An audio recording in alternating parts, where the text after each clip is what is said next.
എൻ്റെ ഭാര്യയ്ക്ക് ഞാൻ തന്നെ ഒരു ചായ ഇട്ട് കൊടുക്കണമെന്ന് തീരുമാനിച്ചു. കാരണം അവൾ എൻ്റെ വീട്ടിൽ പുതിയതാണ്. അപ്പോൾ എൻ്റെ അതിഥിയായി വന്നയാളാണ്. അപ്പോൾ പിറ്റേന്ന് രാവിലെ ഞാൻ ഒരു ചായ ഇട്ട്, ഇത് പ്രിയപ്പെട്ട ഭാര്യ, ഇതാ എൻ്റെ ആദ്യ സമ്മാനം, എൻ്റെ വീട്ടിലേക്ക് അതിഥിയായി വന്ന നിനക്ക് എൻ്റെ കൈകൊണ്ട് ഒരു ചായ. 16 വർഷമായി ഇപ്പോഴും ആ ചായ ഞാൻ തന്നെയാണ് ഇടുന്നത്. അതായത് മൃഗങ്ങളുടെ കഥകൾ, ഇപ്പോൾ നമ്മൾ കാർട്ടൂൺ എന്ന് പറയുമ്പോൾ കൂടുതലും മൃഗങ്ങളുടെ കഥകളാണല്ലോ. അപ്പോൾ അതുകൊണ്ടൊക്കെ കൂടിയാണ് ഞാൻ ഈ ഫീൽഡിലേക്ക് ആകർഷിക്കപ്പെടുന്നത്. കുട്ടിക്കാലത്ത് ഞാൻ അതിനകത്ത് ലൈവ് കണ്ടിട്ടുണ്ട്. ഈ ബാധ കയറി ഒഴിപ്പിക്കുക. അപ്പോൾ എവിടെയോ എന്ത് പറ്റിയ അത് ആ ജോത്സ്യൻ മന്ത്രവാദി ബാധ കയറി ഒഴിപ്പിക്കുക, ബാധ കയറിയതാ ഒഴിപ്പിക്കുക. ആരെ ബാധ കയറിയത്? അത് എൻ്റെ ഭാര്യയുടെ പുറത്ത് അറിയാതെ ബാധ കയറി. ആ ബാധയിൽ നിന്നും ഭാര്യയെ ഒഴിപ്പിക്കാൻ ശ്രമിക്കുകയാണ് ഇപ്പം മന്ത്രവാദി. ഇപ്പം ബാധയ്ക്കാണ് കുഴപ്പം. ഇപ്പം ഫെലിക്സ് അടിച്ചു മാറ്റുകയാണ് ഏത് മ്യൂസിക്കൊക്കെ, എന്നിട്ട് സ്വന്തം ലൈൻ ഇടുകയാണ്. നിങ്ങൾ സിനിമാക്കാർ കാർട്ടൂൺ കഥാപാത്രങ്ങൾ, കാർട്ടൂണിൻ്റെ പല ടോംസിൻ്റെയൊക്കെ എത്രയോ നല്ല കമൻറ്റുകൾ നിങ്ങൾ സിനിമയിൽ അടിച്ചു മാറ്റിയിട്ടുണ്ട്, ഓർമ്മയില്ലേ? ഒരുപാടുണ്ട്. അത് പലപ്പോഴും അത് ശരിക്കും നമ്മൾ കാർട്ടൂൺ കുറച്ചൊരു അടുത്ത് കാണുന്നവർക്കേ മനസ്സിലാവൂ. ഫോർ എക്സാമ്പിൾ ഞാൻ പറഞ്ഞു കഴിഞ്ഞാൽ, പഞ്ചാബി ഹൗസിൽ വളരെ ഫേമസ് ആയിട്ടുള്ള ഒരു ഹരിശേഷവൻ ചേട്ടൻ ചപ്പാത്തി കഴിക്കാനിരിക്കുന്നു. ചാറ് അത് ഭയങ്കര ഫേമസ് ആണ്. പക്ഷെ അത് ഒറിജിനലായിട്ട് ബോബനും മോളിയും കൂടി ഒരു പഞ്ചാബി ഹോട്ടലിൽ പോവാണ്. അപ്പോൾ അവരുടെ കയ്യിൽ 3 രൂപയുള്ളത്. ഒരു ചപ്പാത്തിക്ക് 50 പൈസയാണ്. അപ്പോൾ 3 ചപ്പാത്തി ബോബനും 3 ചപ്പാത്തി മോളിക്ക്. അപ്പോൾ അവർക്ക് അതിനുള്ള പൈസയേ ഉള്ളൂ. അപ്പോൾ ഇവർ 3 ചപ്പാത്തി വെച്ച് പറഞ്ഞു. 3 ചപ്പാത്തി കിട്ടിയ ഉടനെ തന്നെ മോളിയാണ് ചോദിക്കുന്നത് ഇത്തിരി ചാറ് കിട്ടാൻ വേണ്ടിയാണ്. അപ്പോൾ അയാൾ അടുത്ത ചപ്പാത്തി ഇടുന്നു. അപ്പോൾ ഗോപൻ ഛേ എന്ന് പറയുന്നത് വരെ സിനിമയിലുണ്ട്. പക്ഷേ ആ ക്ലൈമാക്സ് സിനിമയിലില്ല. ഗോപനും മോളിയും പിന്നെ ബോക്സിൽ ഇവർ രണ്ടുപേരും ഇരുന്ന് അരി ആട്ടുവാണ്. അപ്പോൾ ഇവർ പറയുന്നത് ഛേ കഴിഞ്ഞാൽ പിന്നെ സാത്ത് ഒരുമിച്ച് ആട്ടാണല്ലോ എന്നുള്ളതാണ് അതിൻ്റെ ക്ലൈമാക്സ്. അപ്പോൾ പലപ്പോഴും ഈ സിനിമയുടെ കുറേ തമാശകൾ ഈ കാർട്ടൂണിൽ നിന്നും അല്ലാതെയുമൊക്കെ നമ്മളെ പലപ്പോഴും വായിക്കുന്ന തമാശകളിൽ നിന്നോ അത് നമ്മുടെ ആരുടെയും കുറ്റമായിട്ടല്ല, പക്ഷെ അത് വിദഗ്ധമായി ഉപയോഗിക്കാൻ കഴിയുക എന്നുള്ളതാണ്. അത് റാഫി മെക്കാട്ടനും സിദ്ദിഖ് ലാലും ഒക്കെ വളരെ മനോഹരമായി ഉപയോഗിക്കുന്ന ആളുകളാണ്. ഇപ്പോൾ ഡയറക്ടർ സിദ്ദിഖ് സാറ് ഞാനും വളരെ അടുത്ത സുഹൃത്തുക്കളായിരുന്നു. അപ്പോൾ സിദ്ദിഖ് സാറിൻ്റെ അയാൾ ഇൻഡിപെൻഡൻറ്റ് തമാശകളൊക്കെ ഉണ്ട്. അപ്പോൾ ഇയാൾ ആർക്കോ 5 ലക്ഷം രൂപ കടം കൊടുത്തു. അപ്പോൾ ഭാര്യ ഇയാളെ ഭയങ്കരമായിട്ട്, എന്തിനാണ് അയാൾ മേടിച്ച് തരാത്ത ആളാണെന്ന് അറിയാൻ പാടില്ല, നിങ്ങൾ ചോദിച്ച ഉടനെ 5 ലക്ഷം രൂപ കടം കൊടുക്കാൻ നിങ്ങളുടെ കയ്യിൽ നിങ്ങളുണ്ടോ പറയുമ്പോൾ ചീത്ത പറയുക. അപ്പോൾ സിദ്ദിഖ് സാറ് പറഞ്ഞത്, ഞാൻ 5 ലക്ഷം രൂപ ലാഭിച്ചു. അതെങ്ങനെയാണ്? അയാൾ 10 ലക്ഷമാണ് ചോദിക്കാനിരുന്നതെന്നാണ്. അപ്പോൾ അതിലുണ്ടാകുന്ന തമാശ, അതിനകത്ത് എന്താണ് ആ തമാശ എന്നതിനപ്പുറം അത്തരം ഒരു വരിയിലോ 1.5 വരിയിലോ അത് പറയും. ഇപ്പോൾ നമ്മൾ പത്രത്തിലിരുന്ന കാലത്ത് ഈ പത്രത്തിനകത്തിരിക്കുന്ന ആളുകൾക്കൊക്കെ ഒരുപാട് ഭയങ്കര രസകരമായ കുറേ തമാശകൾ പത്രത്തിലിരുന്ന കാലത്തും ചാനലിലിരിക്കുമ്പോഴൊക്കെ ഞാൻ ഇന്ത്യ വിഷനിൽ ജോലി ചെയ്യുന്ന സമയത്ത് ഒരാൾ എൻ്റെ അടുത്ത് വന്നിട്ട് പറഞ്ഞു, സാർ നമസ്കാരം, ഇപ്പം ഞാൻ ബ്യൂറോയിലിരിക്കുകയാണ്, സാർ ഞാൻ KSCBയുടെ ഓവർസിയറാണ്. ഞാൻ പറഞ്ഞ അപ്പം വാർത്ത വല്ലതുമായിരിക്കും. ഞാൻ പറഞ്ഞ എന്താ വാർത്ത? ഞാനത് പറഞ്ഞിട്ട് എൻ്റെ വീട്ടുകാർ വിശ്വസിക്കുന്നില്ല സാർ. ഞാൻ പറഞ്ഞു അതിന് ഞങ്ങൾക്ക് എന്ത് വേണം? നിങ്ങളാണ് സാർ കാരണം. ഞാൻ പറഞ്ഞു എന്താണ്? ഇന്ത്യ വിഷൻ ചാനലാണ് കാരണം. ഞാൻ ഓവർസിയറാന്ന് പറഞ്ഞിട്ട് എൻ്റെ വീട്ടുകാർ വിശ്വസിക്കുന്നില്ല. അപ്പം ഞാൻ ചോദിച്ചു എന്താ പ്രശ്നം? കാരണം ഈ ചാനൽ തുടങ്ങുന്ന കാലത്ത് ഇയാൾ പാലാരിവട്ടത്തെ ലൈൻമാൻ ആയിരുന്നു. അപ്പോൾ ഈ സ്റ്റോക്ക് ഷോട്ട് എടുക്കാൻ വേണ്ടി ഇയാൾ അന്ന് പോസ്റ്റ് കയറുന്ന വീഡിയോ എടുത്തിട്ടുണ്ട്. അപ്പം അത് നമ്മുടെ സ്റ്റോക്കാണ്. അപ്പം KSCBയെ കുറിച്ച് എന്ത് വാർത്ത വന്നാലും ഇയാൾ പോസ്റ്റ് കയറുന്ന ഇടും. അപ്പം ഇയാൾ ഓവർസിയറായിട്ട് ഇപ്പോൾ പോസ്റ്റ് ഇന്നലെ കണ്ടാണല്ലോ നിങ്ങൾ പോസ്റ്റ് കയറുന്നത്. KSCBയുടെ വാർത്തയില്ലാത്ത ഒരു ദിവസം പോലും കാണൂല. അപ്പോൾ അവസാനം ഞാനത് പോയി ലൈബ്രറിയിലുള്ള 1, 2, 3 ഉള്ളത് മാറ്റി 4 എന്നുള്ളത് 1 മാറ്റിയിട്ട് അങ്ങനെ മാറ്റി. അതുകൊണ്ട് രക്ഷപ്പെട്ടു. അപ്പോൾ ഈ നമ്മൾ വിചാരിക്കുന്നിടത്തായിരിക്കില്ല അതിൻ്റെ ഒരു തമാശ ഉണ്ടാകുന്നത്. ആ തമാശയ്ക്ക് വേറെ ഒരു സ്ഥലത്താണ് അതിൻ്റെ പോയിന്റ് ഇരിക്കുന്നത്. പത്രത്തിൽ പിന്നെ ജോലി ചെയ്യുന്നത്, നിങ്ങളൊക്കെ പത്രത്തിൽ ഒരുപാട് കാലം ജോലി ചെയ്യുകയും കാർട്ടൂൺ എഴുതുകയും ചെയ്യുന്ന ആളാണ്. പത്രത്തിനകത്ത് തന്നെ എത്രയോ അക്ഷരതെറ്റുകൊണ്ടും അല്ലാതെയും ഒക്കെ ഉണ്ടാകുന്ന ഒരുപാട് തമാശകളുണ്ട്. അപ്പോൾ ഒരുപക്ഷെ കോട്ടയം എന്ന് പറയുന്നൊരു സ്ഥലമാണ് ഏറ്റവും കൂടുതൽ, അദ്ദേഹം കോട്ടയംകാരനാണ്, അദ്ദേഹം തന്നെ പറയട്ടെ. അതാണ് ഞാൻ അങ്ങനെ കണക്ട് ചെയ്തത്. പറഞ്ഞു വരുന്നത് സുനീഷ് ആലപ്പുഴയും ഞാൻ എറണാകുളവും ഇദ്ദേഹം കോട്ടയത്തുമാണ്. നമ്മൾ ചിരിയെ കുറിച്ച് പറയുമ്പം ഏറ്റവും കൂടുതൽ ചിരിക്കാർ വരുന്നത് കോട്ടയത്തു. അതിന് നമ്മൾ പറയുന്നതിനേക്കാൾ നല്ലത് കോട്ടയംകാരൻ പറയുന്നതാണ്. കോട്ടയംകാരനാണ് പറയുന്നത്. അല്ലല്ല, ആലപ്പുഴ മോശമല്ല. കുഞ്ഞൻ നമ്പ്യാർ ആലപ്പുഴ എന്നാണ്. ഒറ്റപ്പാലം. അതെ, അതുകൊണ്ട് അങ്ങനെ ആലപ്പുഴ മോശമൊന്നുമല്ല.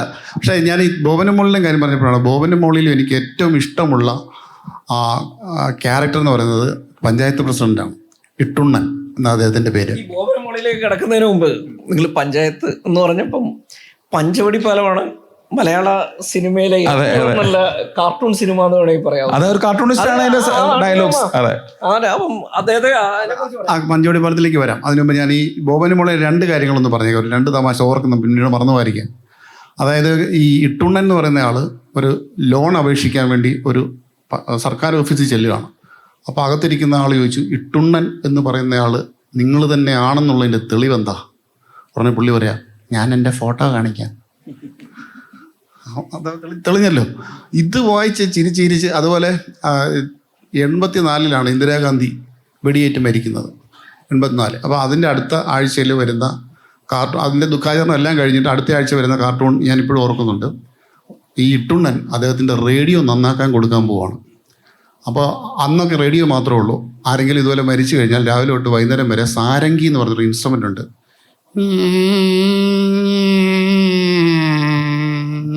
ഇത് തന്നെ വൈകുന്നേരം വരെ കേട്ടുകൊണ്ടിരിക്കും.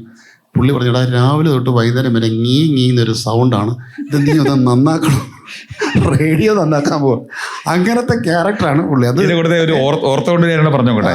അതായത് ഈ മത്സരിക്കാൻ പോകുന്ന, ഇപ്പം തെരഞ്ഞെടുപ്പിൽ മത്സരിക്കുന്ന ആള് നാട്ടുകാരുമായിട്ടും മൃഗങ്ങളുമായിട്ടും നല്ല ബന്ധം വേണം എന്നാരും പറഞ്ഞു കൊടുക്കുക. ഇത് ആ കാർട്ടൂണിലുള്ളതാ. അപ്പോൾ ഇയാൾ ഞാൻ എന്ത് ചെയ്യണം, നീ എന്തെങ്കിലും സാധാരണക്കാരുടെ കൂടെ നിൽക്കുന്നു എന്നൊരു തോന്നലുണ്ടാക്കുക. അപ്പോൾ ഒരു കുറേ പോത്തുകൾ ആരോ ഒരാൾ കുളിപ്പിക്കുക. അപ്പോൾ ഇയാൾ മറ്റേയാളെ മാറ്റി നിർത്തിയിട്ട്, അതായത് കുളിപ്പിക്കുന്നയാളെ മാറ്റി നിർത്തിയിട്ട് ഇയാൾ പോത്തിനെ കുളിപ്പിക്കുന്ന ഫോട്ടോ എടുത്തിട്ട് പത്രത്തിൽ കൊടുക്കുക. അപ്പം പത്രത്തിൽ കൊടുക്കുന്നതിൽ സാധാരണക്കാരോടൊപ്പം അല്ലെങ്കിൽ ഇന്നയാൾ എന്ന് പറയാം. എന്നിട്ട് അതിൻ്റെ സൈഡിൽ എഴുതി വലത്ത് നിന്നും 3ാമത് നിൽക്കുന്നയാളാണ് മത്സരിക്കുന്നതെന്ന്. അത് ഞാൻ ഏതൊരു കാർട്ടൂണാണ്. അപ്പം നമ്മളീ പറഞ്ഞ പോലെ ഇതിപ്പോൾ ഓർക്കുമ്പോൾ പറഞ്ഞതാണ്. ഇത് നമ്മൾ പറഞ്ഞു വന്ന് പഞ്ചവടിപ്പാലോ. അതെ, പഞ്ചവടിപ്പാലത്തിൽ എനിക്ക് ഏറ്റവും ഇഷ്ടപ്പെട്ടത് അതിലെ കഥാപാത്രങ്ങളുടെ പേരുകളാണ്. അതായത് നമ്മളെല്ലാവരും പേരുകളൊക്കെ തന്നെ അതാത് മതത്തിൽ നിന്നൊക്കെയാണ് വരുന്നത്. ഇപ്പം എൻ്റെ പേര് ഫെലിക്സ് എന്നാണ്. ഫെലിക്സ് എന്നുള്ള പേര് ലാറ്റിൻ വാക്കാണ്. ഹാപ്പി മാൻ എന്നോ മറ്റോ ആണ് അതിൻ്റെ അർത്ഥം. മലയാളത്തിൽ പറഞ്ഞാൽ സന്തോഷ്, ഇതാണ് എൻ്റെ പേര് ശരിക്കും. അല്ലാതെ ഫെലിക്സ് എന്നൊക്കെ വേണ്ട വലിയ സാധനം. ശരിക്കും മലയാളത്തിലെ സന്തോഷമാണ് ഞാൻ. അപ്പോൾ ഇതിലെ പേരുകൾ നോക്കുക. പൂതന, ഏതെങ്കിലും ഹിന്ദുക്കൾ പൂതന എന്ന് പേരിടുമോ? ജീമൂത വാഹനൻ, ശരി. അതിനകത്ത് നമ്മുടെ എന്താണ് ക്യാരക്ടർ ചെയ്ത ആളുടെ പേര് മരിച്ചുപോയ വേണുനാവളുടെ പേര് ജീമൂത വാഹനൻ. പിന്നെയുള്ളത് എന്താണ്, ബറാബാസ്. ഒരു ക്രിസ്ത്യാനി ഇടത്തില്ല ബറാബാസ് എന്ന പേര്. അതിനകത്തെ ക്രിസ്ത്യാനിയുടെ പേര് ബറാബാസ് എന്നാണ്. പിന്നെ മണ്ടോദരി. അതുപോലെ ഒരു പേരും കൂടെ ഉണ്ടായിരുന്നു. ഞാനത് പൂതന, ബറാബാസ്, ജീമൂതവാഹനൻ, പിന്നെ ഒരു പേര് ഞാൻ മറന്നുപോയി. ഈ പേരുകളാണ്. ഈ പേര് കേൾക്കുമ്പോൾ തന്നെ നമുക്ക് ചിരി വരും. ആ സിനിമയുടെ ഒരു പവറൊന്നും അതായത് അതിലത്തെ കാർട്ടൂൺ ഫോം നിങ്ങൾ കാണണം. എല്ലാവരും പറയുന്നത് സന്ദേശം സിനിമയിലെ ഡയലോഗുകളാണ്. അത് കണ്ണൂരിൽ നിന്ന് വന്നാണ്. ഞാൻ കുറച്ച് പറയുന്നതല്ല കേട്ടോ. പക്ഷെ അത് വേളൂർ കൃഷ്ണൻകുട്ടി എഴുതിയതിനകത്ത് ഒരാളെ ഒരു വലിയ കുട്ടയ്ക്കകത്ത് കയറ്റി കടത്തിക്കൊണ്ട് പോവാണ്. ആ സാധനമല്ല ഇപ്പോൾ ഇവിടെ ഈ തമിഴ്നാട്ടിൽ നടക്കുന്നത്. അവിടെ കുട്ടയ്ക്കകത്ത് കയറ്റി പോവല്ല, റിസോർട്ട് ബുക്ക് ചെയ്യുകയാണ്. റിസോർട്ട് ബുക്ക് ചെയ്ത് MLA എല്ലാം പൂട്ടിയിടുകയാണ്. അതുവരെ ഇയാളെ ഒറ്റ വോട്ടിനാണ് അങ്ങോട്ടും ഇങ്ങോട്ടും ഭരണം പോകുന്നത്. എന്നിട്ട് ഈ കാറും കൊണ്ട് പോകുന്ന സീൻ ആലോചിക്കണം. ഇത്രയും കാർട്ടൂൺ നിറഞ്ഞ ഒരു സീൻസ് റിയലിസ്റ്റിക് ആയിട്ടാണ് ചെയ്തിരിക്കുന്നത്. പക്ഷെ അതൊരു കാർട്ടൂൺ ഫിലിമാണ്. അത് വീണ്ടും കാണും. അപ്പോൾ ഇത് ഒന്നുകൂടെ റീടേക്ക് ചെയ്ത് എടുക്കുകയാണെന്നുണ്ടെങ്കിൽ ആ ഒരു അവസ്ഥയിൽ നമ്മൾ വേറെ സിനിമ കണ്ടിട്ടില്ല. അത്രയും കാർട്ടൂൺ ആയിട്ടുള്ളൊരു സിനിമ നമ്മൾ കണ്ടിട്ടില്ല. അല്ല, ഈ കോളേജ് യൂത്ത് ഫെസ്റ്റിവലിൽ, നാഷണൽ യൂത്ത് ഫെസ്റ്റിവലിൽ നമ്മൾ ഒരുമിച്ച് പോകുമ്പോൾ നിങ്ങൾ പറഞ്ഞിട്ടുണ്ട് ഈ സിനിമയുടെ ഷൂട്ടിംഗ് കണ്ടിട്ടുണ്ട്. ആ അനുഭവം ഒന്ന്. തീർച്ചയായിട്ടും ഇതിൻ്റെ ഷൂട്ടിങ് കാണുന്നത് ഞാൻ 8ാം ക്ലാസ്സിൽ പഠിക്കുമ്പോഴാണ് ഇതിൻ്റെ ഷൂട്ടിങ് നടക്കുന്നത്. കോട്ടയത്തിനടുത്ത് ഇല്ലിക്കൽ എന്ന് പറഞ്ഞ സ്ഥലത്ത്. അതിൻ്റെ ഡയറക്ടർ നമുക്കറിയാം, KG ജോർജാണ്. അദ്ദേഹത്തിൻ്റെ ബ്രില്യൻസ് എന്ന് പറയുന്നത് ഇതൊരു കാർട്ടൂൺ പോലത്തെ സിനിമയാണ്. പക്ഷെ ഒരു കാർട്ടൂണിസ്റ്റിനെ കൊണ്ടാണ് ഡയലോഗ് എഴുതിച്ചിരിക്കുന്നത്. യേശുദാസനാണ് അതിൻ്റെ ഡയലോഗ് എഴുതിയിരിക്കുന്ന സിനിമയുടെ. അതേപോലെ ഈ സിനിമ നടക്കുമ്പോൾ അതിലുള്ള എനിക്ക് തോന്നുന്നത് ഇതുവരെ ചെയ്തിട്ടുള്ളതിൽ ബഫൂണറി ആക്ടിങ് എന്ന് പറഞ്ഞാൽ കോമാളിത്തരം.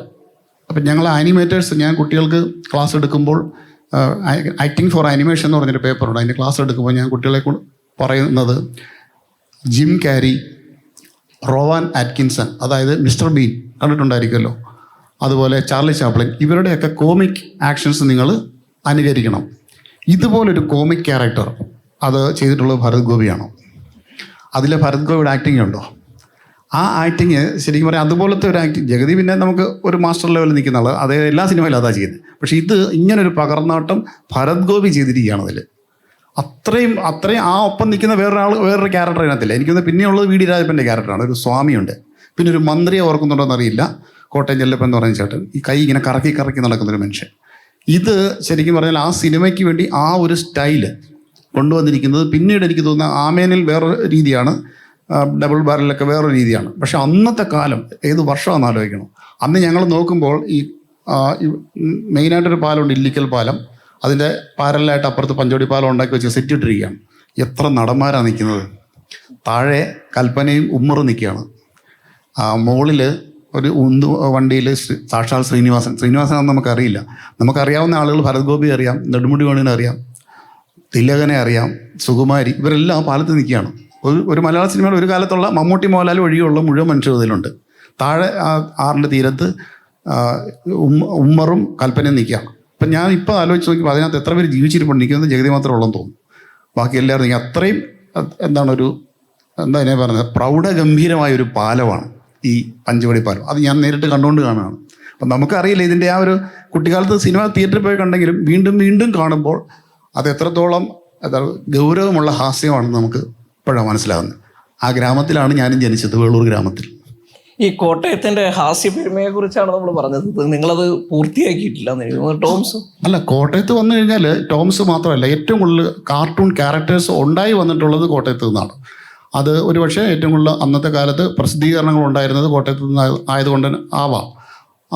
ബോബനും മോളി, ലാലു ലീല, പിന്നെ നാണു സാറും കുട്ടികളും, പാച്ചുവും ഗോപാലനും, പിന്നെ മറ്റേ ഡിങ്കൻ, നിരീശ്വരവാദികളുടെ ദൈവം ലോലൻ. ഡിങ്കൻ എന്ന് പറയുന്ന നിരീശ്വരവാദികളുടെ ദൈവമാണ്, ദൈവമായിട്ട് മാറി. അവർ സ്വയം ഡിങ്കോയിസ്റ്റുകളെന്നും വിളിക്കുകയാണ്. ഇപ്പോൾ ഒരു കാർട്ടൂണിൽ നിന്നും അത്രയും പവറുള്ള ഒരു ഇടപെടൽ ഒരു കാർട്ടൂൺ ക്യാരക്ടറുണ്ട്. അതെല്ലാം കോട്ടയത്ത് നിന്നാണ് വന്നിരിക്കുന്നത്. അതേപോലെ സിനിമയിലെ എഴുത്തിൽ ഈ പറഞ്ഞ പോലെ എനിക്ക് തോന്നുന്നു തോമസ് പാലയുണ്ട്, വേളൂർ കൃഷ്ണൻകുട്ടിയുണ്ട്, പിന്നെ നമ്മുടെ ജെ ഫിലിപ്പോസ് തിരുവല്ലയിലേക്ക് പോയി. അങ്ങനെ ഒരു സംഗതിയുണ്ട്. പിന്നെ ഈ പറഞ്ഞ വി ഡി ആർ എന്ന് പറയുന്ന ഒരാളേ ഉള്ളൂ. ഹാസ്യ കഥാപ്രസംഗം മൃഗങ്ങളുടേത് പറഞ്ഞത് ഒറ്റ ഒരാളേ ഉള്ളൂ. അതുപോലെ അനുകരിച്ചിട്ടൊന്നും നമ്മുടെ നന്നായി വന്നിട്ടില്ല. അദ്ദേഹത്തിൻ്റെ ഒരു സിനിമ, ഒരു സ്റ്റോറി ഞങ്ങൾ സിനിമയാക്കണമെന്ന് വിചാരിച്ചാണ്. പക്ഷേ കോപ്പിറൈറ്റിന് ചില വിഷയങ്ങൾ കൊണ്ട് ഞങ്ങൾക്കത് ആനിമേറ്റഡ് മൂവി ആക്കാൻ പറ്റിയില്ല. പഴയ പോലെ രാഷ്ട്രീയം പറയാൻ പറ്റില്ല ഇപ്പോൾ. പഴയ പോലെ രാഷ്ട്രീയം പറഞ്ഞാൽ കുഴപ്പമാണ്. ഒന്നുകിൽ അവന് സൈബർ അറ്റാക്ക് നേരിടും, അല്ലെങ്കിൽ എന്തെങ്കിലും പ്രശ്നം ഉണ്ടാവും. അങ്ങനെ ഒരുപാട് ഒരാളെ വിമർശിക്കാനും പറ്റില്ല. ഇന്ന് കേരളത്തിൽ അല്ലെങ്കിൽ ഇന്ത്യയിൽ ഒരു വിമർശനപരമായ ഭരണാധികാരികളെ വിമർശിക്കുന്ന ഒരു കാർട്ടൂൺ വരയ്ക്കാൻ കാർട്ടൂണിസ്റ്റിന് പേടിയാണ്. ചിരി നിരോധിക്കുന്ന അല്ലെങ്കിൽ ചിരിയെ വേറൊരു രൂപത്തിൽ കാണുന്ന ആളുകൾ നമ്മുടെ നാട്ടിലുണ്ട്. ഗോവിന്ദസ്വാമി ജയിലിൽ ചാടിയിട്ട് അയാൾ കിണറ്റിൽ ചാടിയപ്പോൾ കിണറ്റിനടിയിൽ മാതൃഭൂമിയുടെ ക്യാമറമാൻ ഇരിക്കുക.